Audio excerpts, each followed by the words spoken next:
Hadīth 1. Narrated Umar bin al-Khattab. I heard Allah's Messenger, peace and blessings be upon him, saying, the reward of deeds depends upon the intentions and every person will get the reward according to what he has intended. So whoever emigrated for worldly benefits or for a woman to marry, his emigration was for what he emigrated for. Hadīth 2.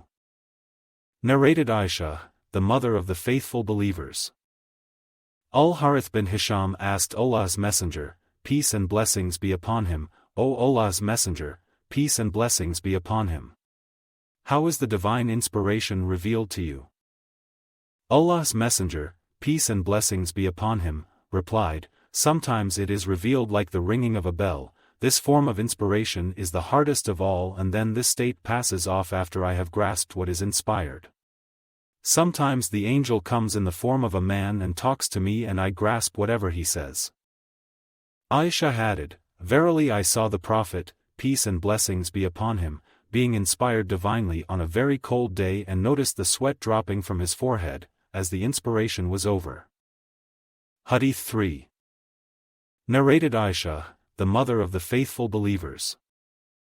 The commencement of the divine inspiration to Allah's Messenger, peace and blessings be upon him, was in the form of good dreams which came true like bright daylight, and then the love of seclusion was bestowed upon him. He used to go in seclusion in the cave of Hira where he used to worship Allah alone continuously for many days before his desire to see his family. He used to take with him the journey food for the stay and then come back to his wife Khadijah to take his food likewise again, till suddenly the truth descended upon him while he was in the cave of Hira. The angel came to him and asked him to read. The Prophet, peace and blessings be upon him, replied, I do not know how to read. The Prophet, peace and blessings be upon him, added, the angel caught me, forcefully, and pressed me so hard that I could not bear it any more. He then released me and again asked me to read and I replied, I do not know how to read. Thereupon he caught me again and pressed me a second time till I could not bear it any more. He then released me and again asked me to read, but again I replied, I do not know how to read, or what shall I read? Thereupon he caught me for the third time and pressed me, and then released me and said, read in the name of your Lord, who has created all that exists, created man from a clot. Read. And your Lord is the most generous. Surah 96, Ayat 1-3. Then Allah's Messenger, peace and blessings be upon him, returned with the inspiration and with his heart beating severely. Then he went to Khadijah bint Khuwaylid and said, cover me. Cover me. They covered him till his fear was over, and after that he told her everything that had happened and said, I fear that something may happen to me. Khadijah replied, never. By Allah, Allah will never disgrace you. You keep good relations with your kith and kin, help the poor and the destitute, serve your guests generously and assist the deserving calamity-afflicted ones. Khadijah then accompanied him to her cousin Waraqah bin Nawfal bin Asad bin Abdul Uzza, who, during the pre-Islamic period became a Christian and used to write the writing with Hebrew letters. He would write from the Gospel in Hebrew as much as Allah wished him to write. He was an old man and had lost his eyesight. Khadijah said to Waraqah, listen to the story of your nephew, O my cousin. Waraqah asked, O my nephew, what have you seen? Allah's Messenger, peace and blessings be upon him, described whatever he had seen. Waraqah said, this is the same one who keeps the secrets, Angel Gabriel, whom Allah had sent to Moses. I wish I were young and could live up to the time when your people would turn you out. Allah's Messenger, peace and blessings be upon him, asked, will they drive me out? Waraqah replied in the affirmative and said, anyone, man, who came with something similar to what you have brought was treated with hostility, and if I should remain alive till the day when you will be turned out, then I would support you strongly. But after a few days Waraqah died and the divine inspiration was also paused for a while. Hadīth 4. Narrated Jabir bin Abdullāh al-Ansari, while talking about the period of pause in revelation, reporting the speech of the Prophet. While I was walking, all of a sudden I heard a voice from the sky.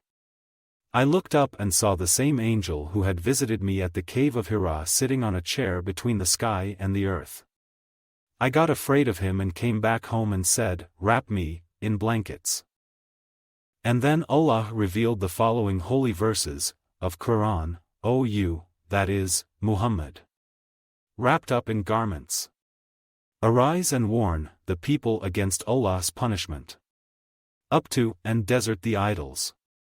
Surah 74, Ayat 1-5. After this the revelation started coming strongly, frequently and regularly. Hadith 5. Narrated Sa'id bin Jubayr. Ibn Abbas in the explanation of the statement of Allah, "Move not your tongue concerning the Quran, to make haste therewith." Surah 75, Ayah 16, said, Allah's Messenger, peace and blessings be upon him, used to bear the revelation with great trouble and used to move his lips, quickly, with the inspiration. Ibn Abbas moved his lips saying, "I am moving my lips in front of you as Allah's Messenger, peace and blessings be upon him, used to move his." Sa'id moved his lips saying, "I am moving my lips, as I saw Ibn Abbas moving his." Ibn Abbas added, "So Allah revealed, move not your tongue concerning the Quran, to make haste therewith. It is for us to collect it and to give you, O Muhammad, the ability to recite it, the Quran." Surah 75, Ayat 16-17, which means that Allah will make him, the Prophet, remember the portion of the Quran which was revealed at that time by heart and recite it. The statement of Allah, "And when we have recited it to you, O Muhammad through Gabriel, then you follow its Quran recital." Surah 75, Ayah 18, means, listen to it and be silent. Then it is for us, Allah, to make it clear to you. Surah 75, Ayah 19, means, then it is, for Allah, to make you recite it, and its meaning will be clear by itself through your tongue. Afterwards, Allah's Messenger, peace and blessings be upon him, used to listen to Gabriel whenever he came, and after his departure he used to recite it as Gabriel had recited it. Hadith 6. Narrated Ibn Abbas.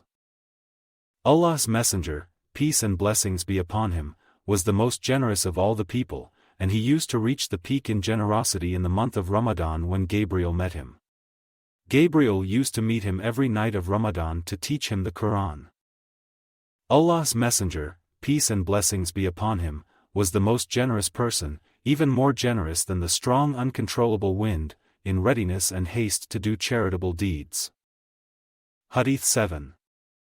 Narrated Abdullāh bin Abbas. Abu Sufyan bin Harb informed me that Heraclius had sent a messenger to him while he had been accompanying a caravan from Quraysh. They were merchants doing business in Sham, Syria, Palestine, Lebanon and Jordan, at the time when Allah's Messenger, peace and blessings be upon him, had truce with Abu Sufyan and Quraysh infidels. So Abu Sufyan and his companions went to Heraclius at Ilya, Jerusalem. Heraclius called them in the court and he had all the senior Roman dignitaries around him. He called for his translator who, translating Heraclius's question said to them, "Who amongst you is closely related to that man who claims to be a prophet?" Abu Sufyan replied, "I am the nearest relative to him, amongst the group." Heraclius said, "Bring him, Abu Sufyan, close to me and make his companions stand behind him." Abu Sufyan added, "Heraclius told his translator to tell my companions that he wanted to put some questions to me regarding that man, the Prophet, and that if I told a lie they, my companions, should contradict me." Abu Sufyan added, "By Allah, had I not been afraid of my companions labeling me a liar, I would not have spoken the truth about the Prophet. The first question he asked me about him was, 'What is his family status amongst you?' I replied, 'He belongs to a good, noble, family amongst us.' Heraclius further asked, 'Has anybody amongst you ever claimed the same, that is, to be a prophet, before him?' I replied, 'No.' He said, 'Was anybody amongst his ancestors a king?' I replied, 'No.' Heraclius asked, 'Do the nobles or the poor follow him?' I replied, "It is the poor who follow him." He said, "Are his followers increasing or decreasing, day by day?" I replied, "They are increasing." He then asked, "Does anybody amongst those who embrace his religion become displeased and renounce the religion afterwards?" I replied, "No." Heraclius said, "Have you ever accused him of telling lies before his claim to be a prophet?" I replied, "No." Heraclius said, "Does he break his promises?" I replied, "No. We are at truce with him, but we do not know what he will do in it." I could not find opportunity to say anything against him except that. Heraclius asked, "Have you ever had a war with him?" I replied, "Yes." Then he said, "What was the outcome of the battles?" I replied, "Sometimes he was victorious and sometimes we." Heraclius said, "What does he order you to do?" I said, "He tells us to worship Allah and Allah alone and not to worship anything along with him, and to renounce all that our ancestors had said. He orders us to pray, to speak the truth, to be chaste and to keep good relations with our kith and kin." Heraclius asked the translator to convey to me the following: "I asked you about his family and your reply was that he belonged to a very noble family. In fact, all the apostles come from noble families amongst their respective peoples. I questioned you whether anybody else amongst you claimed such a thing. Your reply was in the negative. If the answer had been in the affirmative, I would have thought that this man was following the previous man's statement. Then I asked you whether any one of his ancestors was a king. Your reply was in the negative, and if it had been in the affirmative, I would have thought that this man wanted to take back his ancestral kingdom. I further asked whether he was ever accused of telling lies before he said what he said, and your reply was in the negative. So I wondered how a person who does not tell a lie about others could ever tell a lie about Allah. I then asked you whether the rich people followed him or the poor. You replied that it was the poor who followed him. And, in fact, all the apostles have been followed by this very class of people. Then I asked you whether his followers were increasing or decreasing. You replied that they were increasing, and in fact this is the way of true faith, till it is complete in all respects. I further asked you whether there was anybody, who, after embracing his religion, became displeased and discarded his religion. Your reply was in the negative, and in fact this is the sign of true faith, when its delight enters the hearts and mixes with them completely. I asked you whether he had ever betrayed. You replied in the negative, and likewise the apostles never betray. Then I asked you what he ordered you to do. You replied that he ordered you to worship Allah and Allah alone and not to worship anything along with him, and forbade you to worship idols and ordered you to pray, to speak the truth and to be chaste. If what you have said is true, he will very soon occupy this place underneath my feet, and I knew it, from the scriptures, that he was going to appear, but I did not know that he would be from you, and if I could reach him definitely, I would go immediately to meet him, and if I were with him, I would certainly wash his feet." Heraclius then asked for the letter addressed by Allah's apostle, which was delivered by Dihya to the governor of Basra, who forwarded it to Heraclius to read. The contents of the letter were as follows: "In the name of Allah the Beneficent, the Merciful. This letter is, from Muhammad the slave of Allah and his apostle to Heraclius the ruler of Byzantine. Peace be upon him, who follows the right path. Furthermore, I invite you to Islam, and if you become a Muslim you will be safe, and Allah will double your reward, and if you reject this invitation of Islam, you will be committing a sin of Arisiyin, tillers, farmers, that is, your people. And, Allah's statement, O people of the scripture. Come to a word common to you and us, that we worship none but Allah and that we associate nothing in worship with him, and that none of us shall take others as lords beside Allah. Then, if they turn away, say, bear witness that we are Muslims, those who have surrendered to Allah." Surah 3, Ayah 64. Abu Sufyan then added, when Heraclius had finished his speech and had read the letter, there was a great hue and cry in the royal court. So we were turned out of the court. I told my companions that the question of Ibn Abi Qabsha, the Prophet Muhammad, peace and blessings be upon him, has become so prominent that even the king of Bani al-Asfar, Byzantine, is afraid of him. Then I started to become sure that he, the Prophet, would be the conqueror in the near future till I embraced Islam, that is, Allah guided me to it. The sub-narrator adds, Ibn an-Nathur was the governor of Ilya, Jerusalem, and Heraclius was the head of the Christians of Sham. Ibn an-Nathur narrates that once while Heraclius was visiting Ilya, Jerusalem, he got up in the morning with a sad mood. Some of his priests asked him why he was in that mood. Heraclius was a foreteller and an astrologer. He replied, "At night when I looked at the stars, I saw that the leader of those who practice circumcision had appeared, become the conqueror." Who are they who practice circumcision? The people replied, "Except the Jews nobody practices circumcision, so you should not be afraid of them, Jews. Just issue orders to kill every Jew present in the country."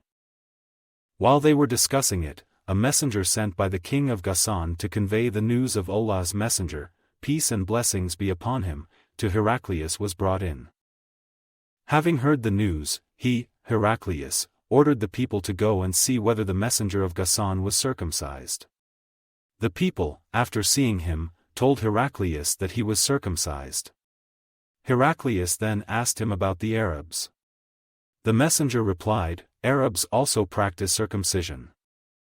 After hearing that, Heraclius remarked that sovereignty of the Arabs had appeared. Heraclius then wrote a letter to his friend in Rome who was as good as Heraclius in knowledge. Heraclius then left for Homs, a town in Syria, and stayed there till he received the reply of his letter from his friend, who agreed with him in his opinion about the emergence of the Prophet, peace and blessings be upon him, and the fact that he was a prophet. On that Heraclius invited all the heads of the Byzantines to assemble in his palace at Homs. When they assembled, he ordered that all the doors of his palace be closed. Then he came out and said, "O Byzantines! If success is your desire and if you seek right guidance and want your empire to remain, then give a pledge of allegiance to this prophet, that is, embrace Islam." On hearing the views of Heraclius, the people ran towards the gates of the palace like onagers, but found the doors closed. Heraclius realized their hatred towards Islam, and when he lost the hope of their embracing Islam, he ordered that they should be brought back in audience. When they returned, he said, "What already said was just to test the strength of your conviction and I have seen it." The people prostrated before him and became pleased with him, and this was the end of Heraclius's story, in connection with his faith.